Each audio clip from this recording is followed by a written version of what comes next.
Okay, good afternoon, everybody, and thank you for your patience. I'm just going to talk to you a little bit about foreign exchange hedging in this very uncertain environment that we have lived in over the last 12 months. I'm not going to be able to tell you where euro sterling is going to be at the end of the year, or where euro dollar is going to be at the end of the year for that matter. If I could, I'd probably be in a yacht in the Caribbean somewhere. But what I can try and help you is with how to manage those foreign exchange exposures that you have. The one question I would say you all need to ask yourself, anybody who has foreign exchange, and if you take nothing else away today, is to take this with you. What rate can my company not afford to buy or sell my payables or receivables? That is the one thing that has caught an awful lot of customers in the last 12, 18 months, unfortunately.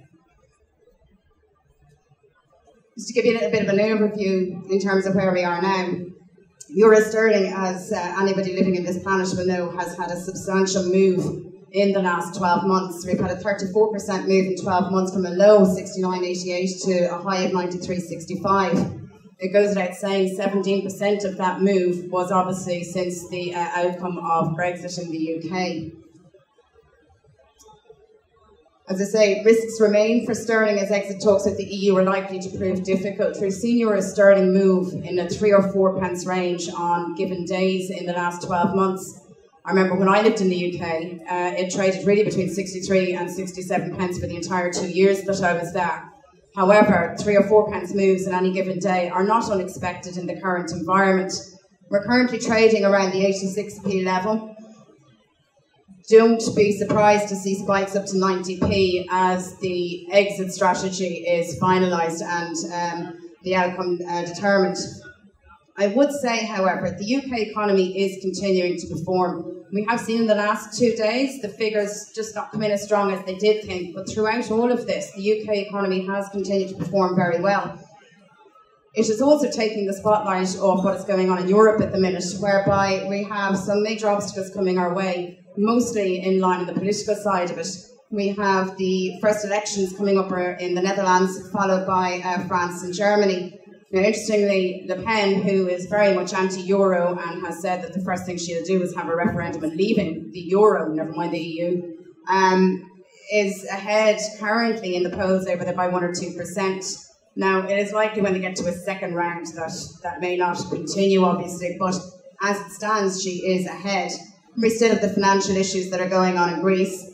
And not forgetting the interest rate expectations are that we will not see a hike within the EU for 2020 or 2021.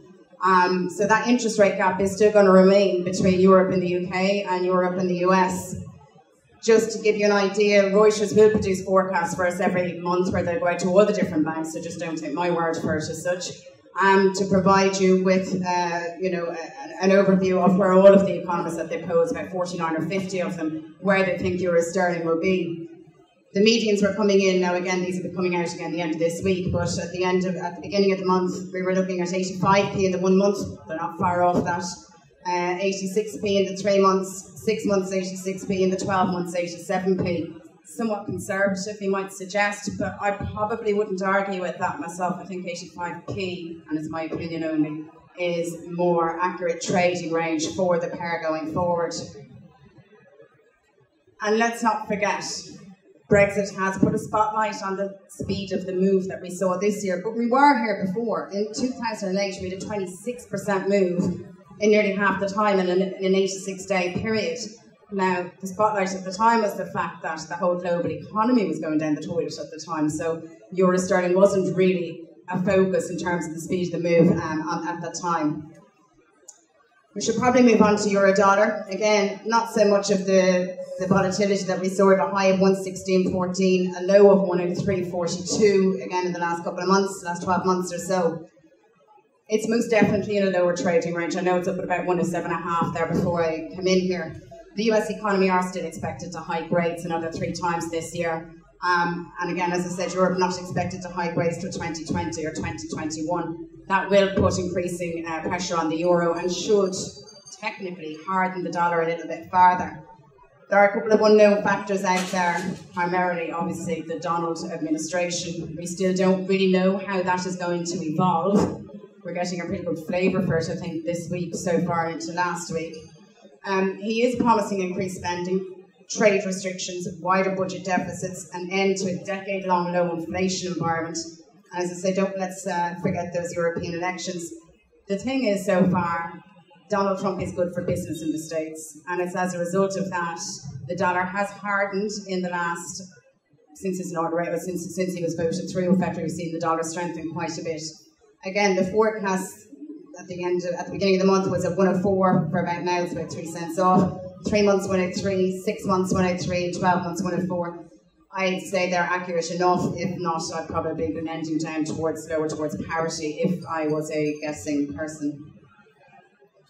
So how do we manage all of that? Because nobody's a crystal ball and nobody can decide where euro sterling is going to be in a year's time or such like. One, and I think the most important thing for you is, does your company have a treasury policy? Have you decided that you are going to manage all your foreign exchange using spot? You're going to do it as and when you need it and as and when it arises. Or are you slightly more conservative? Are you going to do 100% forward? Or are you going to use a mix of the two? Does your company set a budget rate? And again, that is absolutely key. If you have a budget rate, you don't go chasing red number 7. There's a town for that, and it's called Las Vegas. If you have a budget rate, you hedge that and you manage that. Your risk appetite, the time horizon, how much notice do you have in the receivables or payables coming in? What is your order book like? And what are the margins that you've priced into your product? There are a couple of products that we can help you with in terms of managing your foreign exchange. Your spot deal is a binding obligation to buy or sell within 2 working days. And be careful, this isn't a conservative approach, as I say, but the volatility that we've seen of 34%, you know, as I say, there are 100,000 at 89p generates 22,000 euros less than 100,000 exchange at 74p. That's substantial for a company pricing and margins if they didn't protect a budget rate, and if they did save it, set a budget rate. A forward contract obviously is a binding obligation to buy or sell a currency at a future date. This is whereby you do have a budget rate to buy sterling, say for argument's sake, at 85p. Your market is trading at 85p. You put your forward contract in place and your budget rate is protected. And then there are options. The buyer of an option gives the buyer the right but not the obligation to buy or sell foreign exchange. Again, we don't see that a huge amount, I'll be honest with you, in the Irish market. In the UK market, and I worked over there, businesses there probably would have hedged up to 40 or 50% of their known exposures in the derivative market.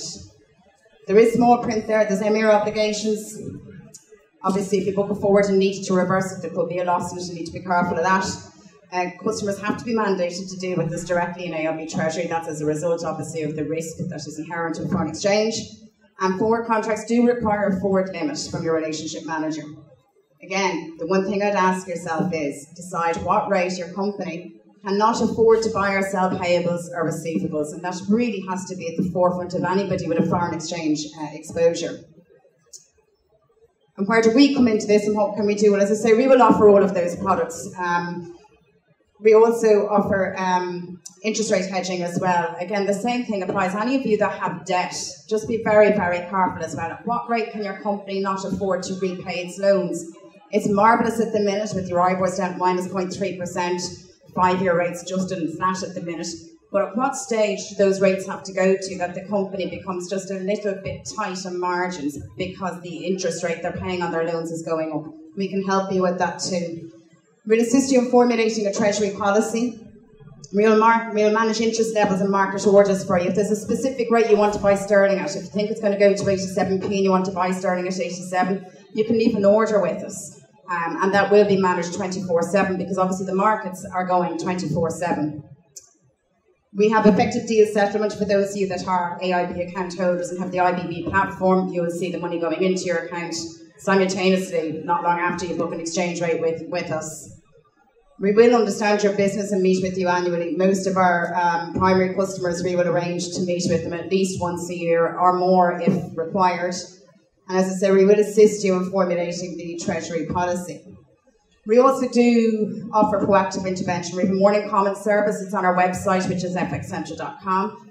It's a daily bulletin written by the economist with what to expect for the week or the day ahead. We have an SMS service, if we even call it that anymore, but it's text messages, because with the best will in the world, I would love to contact all 1,300 direct deal customers in my portfolio. when move happens to 90p, but I can't do that. But what we do is send a text message out, at least that way, wherever you are, you will get a text message and know that euro sterling, if there has been a huge move one way or another, or euro dollar, or whichever the currency pair it is. We are on Twitter. We can also do email updates, as I say, if there was a significant story and we knew that you were interested in Chinese renminbi or whatever it is, we will send it out to you. We will proactively call you when there are moves. We can provide the forecast about their own, and as I say, the Reuters forecast on a monthly basis. If that's something you are interested in, my business card is here and you're more than welcome to take it and I'll add you to my mailing list. And we will obviously do an annual review with customers. We do put our customers first. In conclusion, I would say, keep yourself well briefed in the markets if you do have a foreign exchange exposure. Formulate a risk management policy that is suitable for your business and manageable for your business. There's no point putting in a policy whereby you're going to buy sterling at parity if the potential for parity is not going to be there.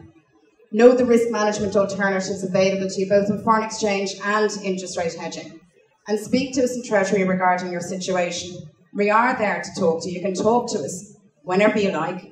And as I say, we're there from basically 7:30 in the morning to 5:30. Minimise your risks where possible and don't let unpredictable movements threaten your profits or your business. I've given you the contact details there. Again, I have hard copies of this presentation here if anybody wants it for the contacts in Treasury, including myself.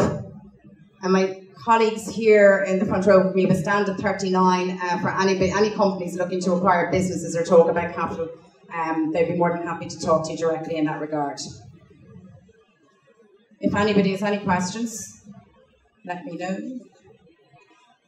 If not, I'm going to take this ridiculous thing off. By the way, thank you very much.